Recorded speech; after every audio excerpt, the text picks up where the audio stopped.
الحمد لله وحده والصلاة والسلام على من لا نبي بعده أما بعد فأعوذ بالله من الشيطان الرجيم بسم الله الرحمن الرحيم ما كان محمد أبا أحد من رجالكم ولكن رسول الله وخاتم النبيين وكان الله بكل شيء عليما. عن ابي هريره رضي الله تعالى عنه قال قال رسول الله صلى الله عليه وسلم فضلت على الانبياء بست اوتيت جوامع الكلم ونصرت بالرعب واحلت لي الغنائم وجعلت لي الارض مسجدا وطهورا وارسلت الى الخلق كافه وختم بي النبيون. رواه الامام الهمام المسلم في صحيحه. صدق الله العظيم وبلغنا رسوله النبي الامي الكريم ونحن على ذلك لمن الشاهدين والشاكرين والحمد لله رب العالمين. نماز اچھی، روزہ اچھا، حج اچھا، زکوٰۃ اچھی، مگر باوجود اس کے میں مسلمان ہو نہیں سکتا نہ جب تک کٹمروں خواجہ یثرب کی حرمت پر خدا شاہد ہے میرا کامل ایمان ہو نہیں سکتا. معزز دوستو، آج 2 دسمبر 2023 بروز ہفتہ ہے اور میں یہاں زندہ دلان کے شہر لاہور میں شاہدرہ خالد لطیف ٹاؤن کے اندر مولانا حافظ مدثر صاحب اور ہمارے محترم شیخ محمد ریاض صاحب کی دعوت پرخلوص پر تاجدار ختم نبوت صلی اللہ علیہ وآلہ وسلم کانفرنس سے معنون اس پروگرام میں شرکت کا موقع پا رہا ہوں. میرے ساتھیوں، آپ کا اور ہمارا عقیدہ اور نظریہ ہے کہ سرور کائنات صلی اللہ علیہ وآلہ وسلم کی ذات اقدس اس کائنات کے وجہ مقصود ہیں. اللہ تعالی نے حضور اقدس صلی اللہ علیہ وآلہ وسلم کو بنانا نہ ہوتا تو یہ کائنات معرض وجود میں نہ آتی. نبی اقدس صلی اللہ علیہ وآلہ وسلم اس دھرتی پہ تشریف لائے ہیں تو آج اس دھرتی کو وجود ملا ہے، اس دھرتی کے انبیاء کو وجود ملا ہے، اولیاء کو وجود ملا ہے. اگر حضور نہ ہوتے تو یہ کائنات کبھی نہ ہوتی. ہمارا نبی پاک صلی اللہ علیہ وسلم کے لیے یہ عقیدہ ہے کہ رسول اللہ صلی اللہ علیہ وسلم کو رب نے آخر میں بھیجا لیکن بطور چیف گیسٹ بھیجا. آپ علیہ السلام چیف گیسٹ کی حیثیت سے، مہمان خصوصی کی حیثیت سے تشریف لائے ہیں. سرور کائنات صلی اللہ علیہ وآلہ وسلم انبیاء میں سب سے آخر کے اندر تشریف لا کر خاتم النبیین کے منصب پہ فائز ہیں. ختم نبوت کا مطلب، ختم نبوت کی اہمیت، ختم نبوت کا نظریہ، یہ آج ہماری گفتگو کا محور عنوان ہے. میں عقیدہ ختم نبوت پہ بات کرنے سے پہلے، دلائل شروع کرنے سے پہلے بطور تمہید آپ کی خدمت میں وہ چند معروضات پیش کر رہا ہوں جس کی بنیاد پر ہمیں اگلی گفتگو سمجھ آنی ہے. میں عقیدہ ختم نبوت کی اہمیت سے پہلے بطور تمہید یہ جملہ کہہ رہا ہوں کہ ختم نبوت کا مطلب یہ نہ سمجھیں کہ ہم نے سرور کائنات کو بس آخری نبی مانا، اور جو انکار کرے وہ یہ نہ سمجھے کہ بس صرف میں نے آخری ہی کا تو انکار کیا ہے، میں نے کوئی نبوت کا انکار تو نہیں کیا، میں نے حضور کی رسالت کا انکار تو نہیں کیا، نبوت کی پیغمبر ہونے کا انکار تو نہیں کیا. میں تو نماز روزے کا بھی قائل، حج زکوٰۃ کا بھی قائل، اذان و اقامت کا بھی قائل، غمی خوشی کا بھی اسلام میں قائل. صرف ختم نبوت کا انکار ہے تو نعوذ باللہ یہ کوئی اتنی بڑی چیز نہیں ہے۔ میں اس اہمیت کے پیش نظر یہ جملہ کہہ رہا ہوں، آپ کے اور ہمارے پاس ایک جسم ہے، دوسرا اس جسم کے اندر روح ہے۔ روح اور جسم کے ریلیشن شپ کو سمجھیں، روح اور جسم کے تعلق کو سمجھیں، روح اور جسم کے باہمی ملاپ کے اہمیت کو سمجھیں تو ہمیں ایک بات سمجھ آتی ہے کہ اگر روح نہ ہو، صرف جسم ہو، یا صرف روح ہو جسم نہ ہو تو معاملہ بندے کا گڑبڑ ہو جاتا ہے۔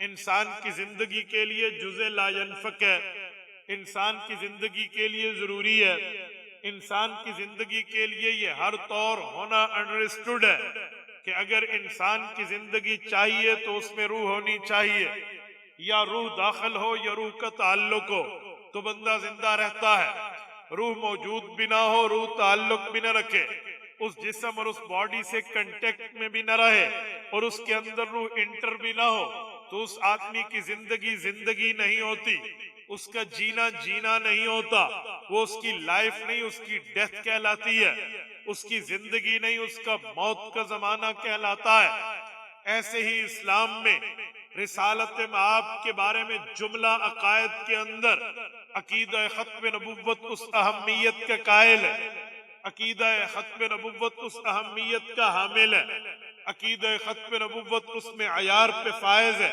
عقیدہ ختم نبوت اس منصب پہ فائز ہے کہ اگر بندہ حضور کے لیے باقی عقائد تو مانے لیکن ختم نبوت نہ مانے تو اس آدمی کی مثال ایسی ہے جسم تو ہے اس میں روح نہیں ہے۔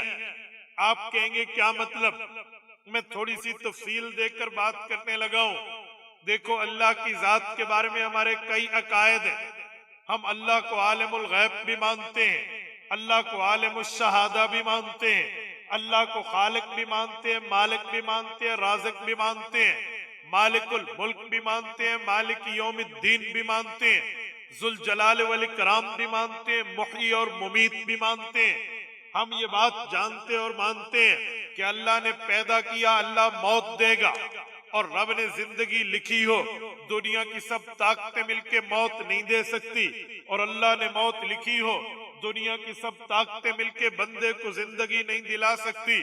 ہم اللہ کو ان اللہ علی کل شیء قدیر مانتے ہیں، یہ سارے نظریات کے قائل ہیں۔ لیکن کوئی بندہ کہے میں یہ سب کچھ تو مانتا ہوں، اللہ کی طاقت کو بھی، اللہ کی خالقیت کو بھی، اللہ کے مالک ہونے کو بھی، روز جزا کے مالک ہونے کو بھی، جنت و دوزخ بنانے والے کو بھی، اور یہ بھی مانتا ہوں کہ رب نے انبیاء بھیجے، اولیاء بھیجے، اتقیاء بھیجے، اصفیاء بھیجے، اللہ نے کائنات کی پیدائش کی ہے، رب نے زندگی دی ہے، رب موت دے گا۔ یہ ساری باتیں مانتا ہوں، پر ایک بات نہیں مانتا، میں توحید کا قائل نہیں ہوں۔ میں مانتا ہوں کہ اللہ ایک نہیں ہے، میں سب کچھ مانتا ہوں، تو کیا اسے اسلام کی سرٹیفکیٹ دے دی جائے گی؟ ہر مسلمان کہے گا باقی عقائد بعد میں ہے، توحید پہلے ہے، باقی نظریات بعد میں ہے، توحید پہلے ہے، باقی معاملات میں ہے، توحید پہلے ہے۔ یہ تو ابو جہل بھی مانتا تھا کہ رب خالق ہے، یہ تو فرعون کا بھی دعویٰ تھا کہ اللہ ہے، لیکن اس کا نظریہ تھا زمین کا خدا میں ہوں۔ ابو جہل مکہ مکرمہ میں حج بھی کرتا تھا، بیت اللہ کا طواف بھی کرتا تھا، صحیح بخاری میں ہے بیت اللہ کو گرا کے نئی تعمیر بھی کی تھی اس نے، اور پھر وہ تلبیہ بھی پڑھتا تھا جو احرام میں آپ اور ہم میقات سے احرام پہن کے پڑھتے ہیں، لبیک اللہم لبیک لبیک لا شریک لک لبیک ان الحمد والنعمت لک والملک لا شریک لک۔ تلبیہ ابو جہل پڑھتا، چھوٹے سی ترمیم کرتا، وہ کہتا لبیک اللہم لبیک، اے اللہ میں حاضر آپ کی دربار میں حاضر، احادیث پاک اس پہ گواہ ہے، وہ کہتا لبیک لا شریک لک لبیک، اللہ میرا یہ بھی نظریہ ہے کہ آپ کا کوئی شریک نہیں ہے، لیکن چھوٹا سا جملہ کہتا الا تملکہ، اللہ جن کو تو نے ملکیت دے دی ہے، جن کو ملک اور طاقت دے دی ہے، وہ بھی تیرے شریک ہیں۔ بس یہ توحید کا انکار کرتا، باؤنڈری آف اسلام سے آؤٹ ہو گیا ہے۔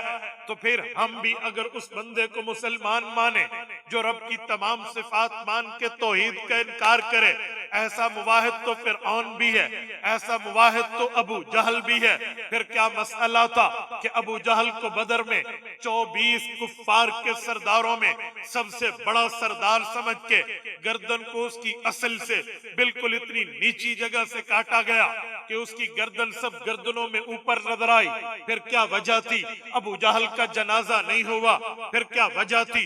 ابو جہل کو عام قبروں کی طرح قبر نہیں ملی۔ پھر کیا وجہ ہے کہ اللہ کے رسول نے لہٰؤلاء نتلا ان کو فرمایا ہے کہ یہ تو بدبودار لوگ ہیں، ان سے تو شرک کی بو آتی ہے، ان کو تو ایک کنویں میں ڈال دو۔ بھئی وجہ کیا ہے؟ پیغمبر علیہ السلام نے ابو جہل کو اس امت کا فرعون قرار دیا ہے۔ بابا وجہ ایک ہے، عقائد بھی مانتا تھا، مسائل بھی مانتا تھا، اپنے معاملے پہ دین بھی جانتا تھا، پر توحید نہیں مانتا تھا۔ ابو جہل ڈکلیئر ہو گیا، توحید کا قائل نہیں تھا، کافر اعظم بن گیا، توحید کا ماننے والا نہیں تھا، دشمن اول بن گیا۔ پتہ چلا توحید رب کے عقائد کے بارے میں بنیاد ہے، رب کے عقائد میں بیس ہے، رب کے عقائد کے معاملے میں یہاں سے مسئلہ شروع ہو کے یہیں پہ مسئلہ ختم ہوتا ہے کہ توحید نہیں ہے تو کچھ نہیں ہے، توحید ہے تو سب کچھ ہے۔ جب ہم توحید کے بارے میں اللہ کے عقائد کے اندر اتنے مضبوط ہیں تو بعین ہی ایسے رسالت معاب کے بارے میں عقائد و نظریات ہیں۔ اب ایک بندہ آئے وہ کہے میں حضور پاک علیہ السلام کو محمد الرسول اللہ مانتا ہوں، محمد ابن عبداللہ مانتا ہوں، حضرت رسول اللہ کو آمنہ کا در یتیم مانتا ہوں، حضرت عبداللہ کا لخت جگر مانتا ہوں، حضرت عبد المطلب کا پوتا مانتا ہوں، حضرت امیر حمزہ اور عباس کا بھتیجا مانتا ہوں، اور یہ بندہ وہ نظریہ پیش کرے کہ حضور پاک علیہ السلام حضرت خدیجہ سے لے کر حضرت سودا تک ایک ایک بیویوں کے شوہر بھی ہیں، حضرت زینب، حضرت رقیہ، ام کلثوم و فاطمہ رضی اللہ عنہن اپنی 4 بیٹیوں کے والد بھی ہیں، پیغمبر اپنے 3 بیٹوں کے ابا بھی ہیں، نبی پاک علیہ السلام امام مکہ بھی ہیں، حضور پاک امام بیت المقدس بھی ہیں، حضور امام الانبیاء بھی ہیں، امام حرم مدنی مکہ مدینہ پاک میں مسجد نبوی کے امام بھی ہیں، پیغمبر کی غار بھی مانتا ہوں، مزار بھی مانتا ہوں، پیغمبر کی معراج بھی مانتا ہوں، ہجرت بھی مانتا ہوں، پیغمبر کے ابو بکر کے الف سے حضرت وحشی بن حرب رضی اللہ عنہم کی یا تک پیغمبر کے ایک ایک صحابی کو مانتا ہوں، میں پیغمبر کی نبوت مانوں، پیغمبر کے صحابہ کی خلافت مانوں، یہ تمام نظریوں کا قائل ہوں۔ اور وہ یہ بھی کہے کہ جتنے انبیاء آئے ہیں ان میں سب سے بڑھ کے جس کو نبوت ملی، جس کو پیغمبری ملی، جس کو رسالت ملی، جس کو درجہ ملا، جس کو مقام ملا، جس کو مرتبہ ملا، جس کو حیثیت ملی، جس کی ویلیو سب سے بڑھ کے ہے وہ حضور پاک علیہ السلام ہے۔ اور وہ یہ بھی مانے کہ پیغمبر علیہ السلام اس وقت امت کے لیے سفارش کریں گے جب رب نے فرمایا سبعۃ یظلھم اللہ یوم لا ظل الا ظلہ، کہ جس دن اللہ کے علاوہ اس کائنات میں میدان محشر کے اندر کسی کا سایہ نہیں ہوگا، تو حضور پاک سفارش کریں گے۔ حضور پاک ساقی کوثر بھی ہیں، حضور شافی محشر بھی ہیں۔ وہ یہ بھی مانے حضور امام الانبیاء ہیں، اور امام وہ ہے جو مقتدیوں کے اس جگہ میں ٹھہرا ہوتا ہے کہ اس کے آگے بھی کوئی نہیں، اس کے برابر بھی کوئی نہیں۔ وہ یہ بھی مانے باقی انبیاء کو معراج آسمانوں پہ ہوئی، حضور کو معراج آسمانوں سے اوپر، سدرۃ المنتہا سے اوپر، صریف الاقلام سے اوپر، حتیٰ کہ جبرائیل بھی نیچے ٹھہر گیا کہ آگے جاؤں تو پر جل جائے۔ وہ وہاں تک حضور گئے ہیں جہاں تک نہ کوئی نبی مرسل گیا ہے، نہ جہاں تک ملک مقرب گیا ہے، حضور وہاں گئے ہیں۔ جیسے قرآن کہتا ہے فَأَوْحَا إِلَىٰ عَبْدِهِ مَا أَوْحَا، بندے اور خدا میں جو بات ہوئی ہے وہ یہ بندہ اور خدا جانتے ہیں، دنیا میں اور کوئی جانتا نہیں ہے۔ اس جگہ تک حضور کا مقام ہے۔ میں یہ سب کچھ مانتا ہوں۔ حضور پاک پہ قرآن اترا، الحمد کی الف سے والناس کی سین تک، سورت فاتحہ سے سورت ناس تک، الف لام میم سے عما یتساءلون تک، قرآن کریم کے 86 مکی صورتیں، 28 مدنی صورتیں، 540 رکوع، 120 پاؤ، قرآن کی 7 منازل، 114 صورتیں، 30 پارے۔ وہ کہے میں سب کچھ مانتا ہوں، پر ایک بات میں مجھے چھوٹ دے دیں، میں حضور کو نبی مان کے خاتم النبیین نہیں مانتا، نبی مان کے خاتم الرسل نہیں مانتا، نبی مان کے خاتم پیغمبر نہیں مانتا۔ ہم کہیں گے تو نے پورا دین مان کے بھی کچھ نہیں مانا، جیسے اس نے اللہ کے لیے سب کچھ مانا تھا، توحید کا انکار کیا، ابو جہل بنا ہے۔ تو نے بھی سب کچھ مانا، ختم نبوت کا انکار کیا، امت کا ابو جہل بنا۔ ہمارا نظریہ یہ ہے جب پیغمبر کی ختم نبوت اتنی اہمیت کی حامل ہے، ختم نبوت کا معاملہ اتنا برتر و بالا اعلیٰ و اولا ہے، اتنا ختم نبوت کا معاملہ ہائی لسٹ میں موجود ہے، تو عقیدہ ختم نبوت کوئی چھوٹا عقیدہ نہیں ہے، عقیدہ ختم نبوت کوئی چھوٹا نظریہ نہیں ہے، عقیدہ ختم نبوت کوئی چھوٹا معاملہ نہیں ہے، یہ وہ معاملہ ہے جس معاملے پہ ختم نبوت کے ساتھ ساتھ باقی نبوات کی مرتبہ رتبات و معجزات و درجات کے اوپر انحصار ہے۔ اگر اسے مانا تو سب مانا، اسے چھوڑا تو سب چھوڑا۔ ہم نے تاجدار ختم نبوت کانفرنس میں آئے ہوئے آپ لوگوں کو یہ میسج دینا ہے، یہ پیغام دینا ہے کہ جلسہ برائے جلسہ نہیں ہے، یہ پروگرام برائے پروگرام نہیں ہے، یہ ایک پارٹی سیلیبریٹ بطور ایک پارٹی نہیں ہے، بلکہ یہ ایمان کی بات ہے، اسلام کی بات ہے، قرآن کی بات ہے، حضور کے فرمان کی بات ہے، شریعت اور دین کی بات ہے، مذہب اور اسلام کی بات ہے۔ ختم نبوت کا نظریہ وہ نظریہ ہے جس نظریے کو حضرت مفتی شفیع رحمہ اللہ نے خاتم النبیین کامل میں لکھا ہے کہ قرآن کی 100 آیات میں اللہ نے بیان کیا ہے، حضور پاک نے 210 احادیث میں بیان کیا ہے۔ ختم نبوت تو وہ عقیدہ ہے جس پر صحابہ کا خون لگا ہے، وہ نظریہ ہے جس میں تابعین کی قربانی لگی ہے، وہ نظریہ ہے جس پر ختم نبوت کے معاملات میں آج تک مسلمانوں کے دل دھڑکتے ہیں، آج تک مسلمانوں کی نبضیں چلتی ہے، آج تک اسلام کے معاملے میں روح موجود ہے، تو وہ نظریہ ختم نبوت کا ہے، وہ عقیدہ ختم نبوت کا ہے۔ اس بنیاد پہ ہم کہتے ہیں حضور پاک کی ختم نبوت دین کی بنیاد ہے، حضور پاک کی ختم نبوت دین کا بیس ہے، حضور پاک کی ختم نبوت دین کا معیار ہے، حضور کی ختم نبوت دین کی اساس ہے۔ اگر اسے مانا سب کچھ مانا، اسے چھوڑا پورا دین۔ میں نے اہمیت پہ بات کی ہے، میں نے ابھی دلائل پیش نہیں کیے، میں نے اہمیت اجاگر کی ہے، ابھی ایویڈنس پیش نہیں کیے۔ میرے بھائیوں میں بتانا چاہتا ہوں کہ جس عقیدے پہ دلائل سنو گے، جس نظریے پہ دلائل سنو گے، جس نظریے پہ میں آپ کے سامنے ایویڈنس پروف لاؤں گا، جس نظریے پہ زبان خدا زبان مصطفیٰ پیش کروں گا، اس کی اہمیت کیا ہے، اس کا مقام کیا ہے، اس کا مرتبہ کیا ہے۔ اس عقیدے کا مرتبہ یہ ہے کہ وہ دین کی بنیاد ہے، اس عقیدے کا مرتبہ یہ ہے وہ دین کی اساس ہے، اس عقیدے کا مرتبہ یہ ہے اگر اسے مانا تو سب کچھ مانا۔ آؤ میں دلائل شروع کر رہا ہوں۔ عقیدہ ختم نبوت کی دلائل تو بہت سی جگہ موجود ہے، لیکن میں وہ آیت آپ کے سامنے پیش کرتا ہوں جس آیت کو آپ اور ہم قرآن پاک کا پہلا صفحہ کھولیں تو پہلی نظر پڑتی ہے، وہ آیت پیش کر رہا ہوں جو پہلے صفحے پر سورۃ بقرہ پر پہلے رکوع پر پہلے صفحے پہ وہ آیت موجود ہے۔ رب کریم نے ایمان کی بنیاد کی بات کی ہے، رب کریم نے ایمان کی بیس کی بات کی ہے، رب کریم نے ایمان لانے کی ترتیب کی بات کی ہے۔ رب کریم نے سورۃ بقرہ پہلا رکوع پہلا صفحہ میں قرآن کریم کے پہلے صفحات پہ اللہ فرماتے ہیں اے محمد کریم علیک التحیۃ والتسلیم، جو آپ کی جماعت ہے اس کے ایمان کی ترتیبوں میں 3 بنیادیں ہیں۔ ایک بنیاد جو ہے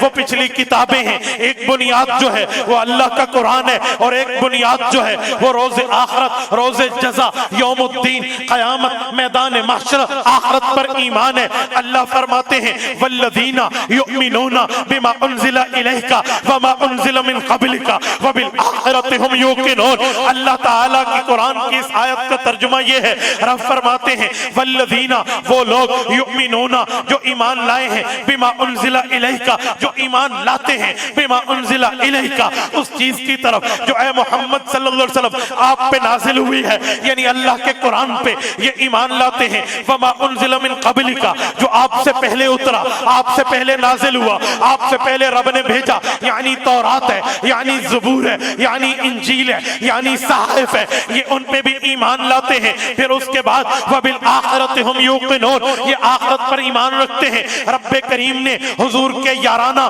پیغمبر کے صحابہ کی بات کی، رب کریم نے حضور کے گھرانہ، حضور کی اہل بیت کی بات کی ہے۔ یہ اس وقت کی بات ہے جب قرآن اتر رہا ہے، اس وقت کی بات ہے جب وحی کا نزول ہے، اس وقت کی بات ہے جب وحی اتر رہی ہے۔ حضرت جبرائیل آتے ہیں رسول امین کے پاس آتے ہیں، قرآن کریم لے کر آتے ہیں، صحابہ کے ایمان کی بنیادیں بتاتے ہیں کہ ایمان کی بنیاد 3 ہے۔ پچھلی کتابیں جسے تورات حضرت موسیٰ پہ اتری، انجیل حضرت عیسیٰ پہ اتری، زبور حضرت داؤد پہ اتری، صحائف حضرت ابراہیم وغیرہ پیغمبر پہ اترے۔ صحابہ کا ایمان یہ بھی ہے کہ تورات اپنے زمانے میں سچی کتاب تھی، انجیل اپنے زمانے میں سچی کتاب تھی، زبور اپنے زمانے میں سچی کتاب تھی، صحائف اپنے زمانے میں سچے تھے۔ اور یہ صحابہ کے ایمان کی بات، وَمَا أُنزِلَ إِلَيْكَ، اس کے بعد رب نے کتاب اتاری، اسے قرآن کہتے ہیں، فرقان کہتے ہیں، کلام مجید کہتے ہیں، کتاب حمید کہتے ہیں، ذالک الکتاب لا ریب فیہ کہتے ہیں، انہ لقرآن کریم کہتے ہیں، فی کتاب مکنون کہتے ہیں، فی صحف مکرمہ کہتے ہیں، مرفوعۃ مطہرہ کہتے ہیں، بأیدی سفرۃ کرام بررہ کہتے ہیں۔ ہاں یہ وہ کتاب ہے جس کے لیے اللہ تعالیٰ نے جبرائیل کو فرمایا تھا، جبرائیل پہلے موسیٰ کے پاس کیا تھا، موسیٰ علیہ السلام کو تو نے کوہ طور پہ بلایا تھا، انہوں نے 40 راتوں کا اعتکاف کیا تھا، تو نے اکٹھی تورات اٹھا کے دے دی تھی۔ پھر تو حضرت داؤد کے پاس کیا تھا، انہوں نے اپنے معبد خانے میں چلہ کشی فرمائی تھی، پھر تو نے پوری زبور اٹھا کے ایک وقت میں دے دی تھی۔ پھر تو حضرت عیسیٰ کے پاس کیا تھا، وہ بھی اپنے معبد خانے میں عبادت کے اعتکاف کرتے تھے۔ جب عبادت پوری ہوئی تو نے انجیل اکٹھی اٹھا کے دے دی۔ اے جبرائیل یاد رکھنا، اب محمد الرسول اللہ آیا ہے، کائنات کا سردار آیا ہے، انبیاء کا امام آیا ہے۔ اس کا معاملہ یہ نہیں ہے کہ تو نے اکٹھا دینا ہے، اس کا معاملہ یہ نہیں ہے کہ تو نے یک بارگی سے دینا ہے، من جملۃ واحدہ دینا ہے۔ جی نہیں، اس کے صحابہ ہوں گے، کبھی مکہ میں سوال کریں گے، وَيَسْأَلُونَكَ عَنِ الْمَحِيضِ کہیں گے، تو نے آیت اتار دینی ہے۔ اس کے پاس کفار آئیں گے، چاند کے بارے میں وَيَسْأَلُونَكَ عَنِ الْأَهِلَّةِ کہیں گے، تو نے جواب میں آیت اتار دینی ہے۔ اس کے پاس لوگ آئیں گے، يَسْتَفْتُونَكَ فِي النِّسَاءِ کہیں گے، تو نے احکام نساء کو اتار دینا ہے۔ اس کے پاس لوگ آئیں گے، آ کر کہیں گے کہ تیرے رب نے تجھے چھوڑ دیا، 3 سال ہو گئے ہیں، یہاں پر وہی نہیں آئی، جبرائیل تو نے جانا ہے۔ وَالضُّحَىٰ وَالضُّحَىٰ وَالضُّحَىٰ، پیغمبر کے چہرے کی قسم اٹھا کے یہ آیت میں نے دینی ہے۔ تو نے نورانی پروں پہ پرواز کر کے اس کے پاس آیت دینی ہے، وَالضُّحَىٰ کہہ کے پیغمبر علیہ السلام کے چہرے کی قسم کھانی ہے، وَاللَّيْلِ إِذَا سَجَىٰ کہہ کے پیغمبر کے زلف کا تذکرہ کرنا ہے، پھر اعلان کرنا ہے مَا وَدَّعَكَ رَبُّكَ وَمَا قَلَىٰ۔ یہ بکواس کرتے ہیں، الزام لگاتے ہیں، جھوٹ بولتے ہیں، ان کی فیک تھنک ٹینک ہے، غلط کہہ رہے ہیں۔ نہ تیرے اللہ نے نہ تجھ سے دشمنی کی ہے، نہ تیرے اللہ نے تجھ سے تعلق توڑا ہے۔ ہاں جب پیغمبر کے دانت کی بات آئے گی، تو نے یاسین کہہ کے پیغمبر کے دانتوں کی عظمت بتانی ہے۔ پیغمبر کے سینے کی بات آئے گی، تو نے علم نشرح لک صدرک کہہ کے پیغمبر کے سینے کا مقام دینا ہے، مرتبہ حیثیت بتانی ہے۔ ہاں وہ وقت آئے گا جب پیغمبر علیہ السلام مکہ مکرمہ میں جائیں گے، تو نے یہ کہہ کے آیت پہنچانی ہے، لا اقسم بہذا البلد وانت حل بہذا البلد۔ جبرائیل ہاں جب یہ مدینے میں جائیں گے، پھر تو نے آیت اتارنی ہے، وہذا البلد الامین۔ ہاں جبرائیل تو ان کے پاس جائے گا جب ان کے صحابہ بیٹھے ہوں گے، اور وہاں ایک نابینا آئے گا، وہ عبداللہ ابن ام مکتوم آ کر پیغمبر سے سرگوشی چاہے گا۔ کافر کہیں گے ہم سے بات کرو، لیکن نابینا صحابی کہے گا یا رسول اللہ میرا مسئلہ حل کر دے۔ اگر پیغمبر کریم اس نابینا صحابی سے تھوڑے وقت کے لیے چہرہ پھیرے تو اس صحابی کی عظمت، ایمان، تقوی، طہارت، للہیت، پاکیزگی کو دیکھ کے آیت مجھ سے لینی ہے، اتارنی حضور پہ ہے۔ عبس وتولی ان جاءہ الاعمی وما یدریک لعلہ یتزکی۔ محبوبہ میں سے منہ نہ پھیریے، یہ تو آپ کا حبدار ہے، دلدار ہے، وفادار ہے، تابعدار ہے، فرما بردار ہے۔ ہاں جبرائیل تو نے اس نبی کے پاس جانا ہے، جب یہ اپنے صحابہ کے پاس بیٹھے ہو تو ان کو یہ حکم دینا ہے کہ میرے صحابہ وہ ہیں، ان سے اپنی نظریں نہ ہٹانا۔ ولا تعد عیناک عنہم، پیغمبر آپ کی دونوں آنکھیں انہی صحابہ پر، دونوں آنکھیں انہی اہل بیت پر، دونوں آنکھیں اسی جماعت پر رہے، کیوں یہ وہ لوگ ہیں یدعون ربہم بالغداۃ والعشی۔ یہ دن بھی نہیں دیکھتے، یہ رات بھی نہیں دیکھتے، یہ سردی بھی نہیں دیکھتے، یہ گرمی بھی نہیں دیکھتے، یہ موسم بھی نہیں دیکھتے، اللہ کو پکارتے ہیں۔ ہاں جب ان کا معاملہ آئے تو نے یہ آیات اٹھا کے ان کی طرف پہنچ جانا ہے۔ یہ جبرائیل یہ وہ ہے جب اس پیغمبر علیہ السلام کے لیے قرآن آئے گا، مکہ میں ہوگا تب بھی دینا ہے، مدینہ میں ہوگا تب بھی دینا ہے، یہ بدر میں ہوں تب بھی دینا ہے، احد خندق حنین میں ہو تب بھی دینا ہے، فتح مکہ کے بعد تب بھی دینا ہے۔ ان کے داڑھی کے 18 بال